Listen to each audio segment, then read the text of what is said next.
আর আমাদের দেশের টাকা পাচার হবে না।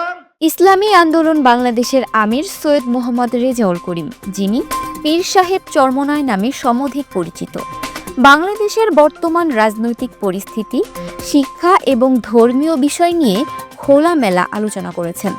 তিনি বাংলাদেশের বর্তমান রাজনৈতিক পরিস্থিতি নিয়ে তার হতাশা প্রকাশ করেন।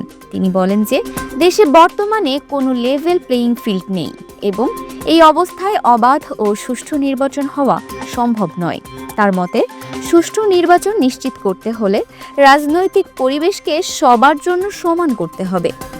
পীর সাহেব চরমনায় প্রচলিত নির্বাচন পদ্ধতির কড়া সমালোচনা করেন।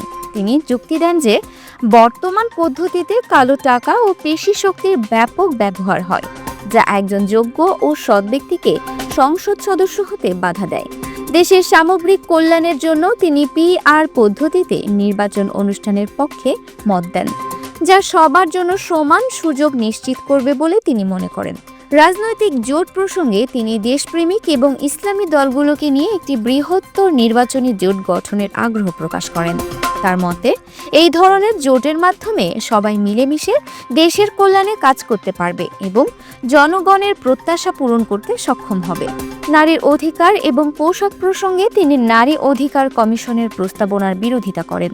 তার মতে, এই প্রস্তাবনাগুলো মানবতা বিরোধী এবং দেশের সংস্কৃতির সঙ্গে সাংঘর্ষিক।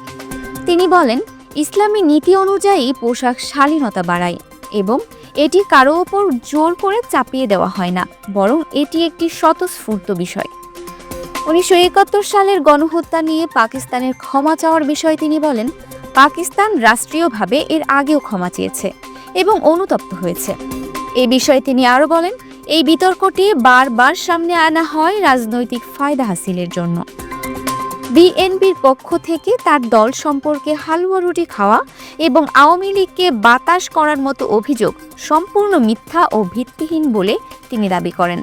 তিনি দৃঢ়তার সাথে বলেন যে তার দল কোনো রাজনৈতিক দলের সঙ্গে ব্যক্তিগত স্বার্থে জোট করে না। যদি তার দল ভবিষ্যতে ক্ষমতায় আসে, তাহলে তারা প্রচলিত আইন এবং বাংলাদেশি নীতির সমন্বয়ে একটি কল্যাণ রাষ্ট্র প্রতিষ্ঠা করবে, যেখানে সবার অধিকার নিশ্চিত হবে এবং মানুষের নৈতিক মান উন্নত হবে বলে তিনি আশাবাদ ব্যক্ত করেন। dinajpurtv.com, সত্য এবং নিরপেক্ষ সংবাদে সব সময় আপনার পাশে। দিনাজপুর টিভি, মানুষের জীবনের কথা বলে।